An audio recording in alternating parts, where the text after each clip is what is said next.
আসসালামু আলাইকুম সবাইকে। কেমন আছেন সবাই? আশা করি অনেক অনেক ভালো আছেন, সুস্থ আছেন। আপনাদের সুস্থতা কামনা করে আজকে ব্লগ শুরু করছি। আজকে আমার বড় ভাইয়ের মেয়ের বিয়ে। তাই তো সেজেগুজে রওনা হলাম ভাইয়ের বাড়িতে। এসেই দেখি যে মেঘলা সেজেগুজে রেডি হয়ে বসে আছে।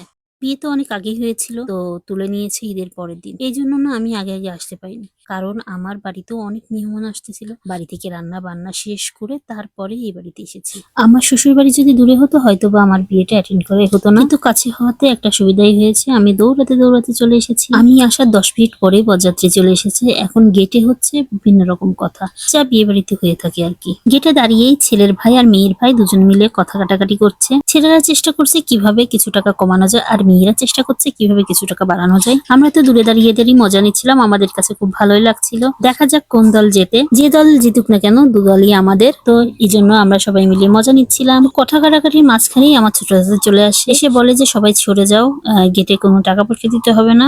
মুরব্বীরা যেটা করে আর কি।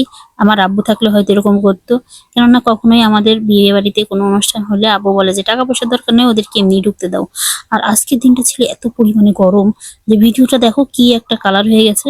যাই হোক, মীমাংসা হয়ে গেছে। ছেলের ভাই আর মেয়ের ভাই দুজন মিলে গলাগলি দিছে। এখন শুরু হয়েছে পার্টি স্প্রে দেওয়া। দেখো কি একটা ভয়ঙ্কর কাহিনী। এইখানে সবাই সবাইকে দেওয়ার জন্য মানে একদম পাগল হয়ে গেছে। আমরা তো দৌড়ে দৌড়ে সরে গেছি।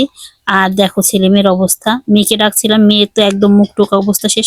আর এই যে এক পাজি হুজুর, হুজুররা নাকি একটু বেশি দুষ্টু হয়। তো ও দেখো একদম প্রাচীরের পর আগে বসেই হচ্ছে অ্যাটেন্ড নিচ্ছিল কিভাবে হচ্ছে ছেলের পক্ষদেরকে এইভাবে হচ্ছে পার্টি স্প্রে দিবে তার জন্য। ও উপরে বসে দিচ্ছিল, ওর গায়ে তো লাগতেছিল না, তো আর সবার গায়ে লাগতেছিল। বিয়ে বাড়িতে আসার মজাই আলাদা, না আসলে তো এইসব সব কিছুই হচ্ছে মিস করে যেতাম। পার্টি স্প্রে দেওয়া বা টাকা নিয়ে যে ঝামেলাটা, এটা কোনো বিষয় না। আসলে বিয়ে বাড়িতে আনন্দই সব থেকে বড় কথা। এখানে ভরপুর আনন্দ হয়েছে আর সবাই মিলে খুবই খুবই খুবই খুশি। তো বরযাত্রী উঠে গেল ছাদে, আর আমরা হচ্ছে ঘরের মধ্যে এসে দেখি যে ছেলেদেরকে, বরযাত্রীদেরকে খাওয়াই টাওয়াই আমার ভাই খেতে বসেছে। তো ওর সাথে একটু মজা নিচ্ছিলাম, বলছিলাম যে তুই আগে আগে খেতে বসে গেছিস, আমাদেরকে না। ও আমাকে একটু জ্ঞান দিচ্ছিল, বলছিল যে দেখ আমি এত দামি দামি কাপড় পরেছি, এখন যদি তোদেরকে খাওয়াইতে চাই তাহলে আমার কাপড় চোপড় নষ্ট হয়ে যাবে, এত টাকার শার্ট, এত টাকার প্যান্ট, এগুলা বলতেছিল।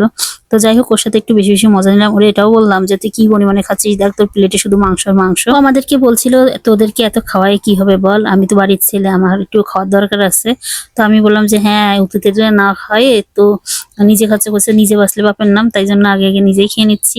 মজা করতেছে আর কি। তো ওর সাথে একটু মজা নিয়ে টিয়ে চলে গেলাম মেঘলার রুমে, যে দেখি যে মেঘলা বসে আছে, সাথে আমার ভাইয়ের বিটারা বসে বসে গল্প করতেছে। ভাইয়ের বিটার সাথে একটা ভাইও আছে, ওই যে যে মোটা ছেলেটা, ওটাকে আমার ভাই হয়। আমার নোয়া কাকার ছেলে, একটা মাত্রই ছেলে। আমার ভাই বিটির জন্য সবাই দোয়া করো, ও যেন অনেক সুখী হয়। আজকের ভিডিওটা এই পর্যন্তই। সবাইকে দেখার জন্য অসংখ্য অসংখ্য ধন্যবাদ। সবাই ভালো থাকবে, সুস্থ থাকবেন। আল্লাহ হাফেজ। আমার চ্যানেলটার পাশেই থাকবে।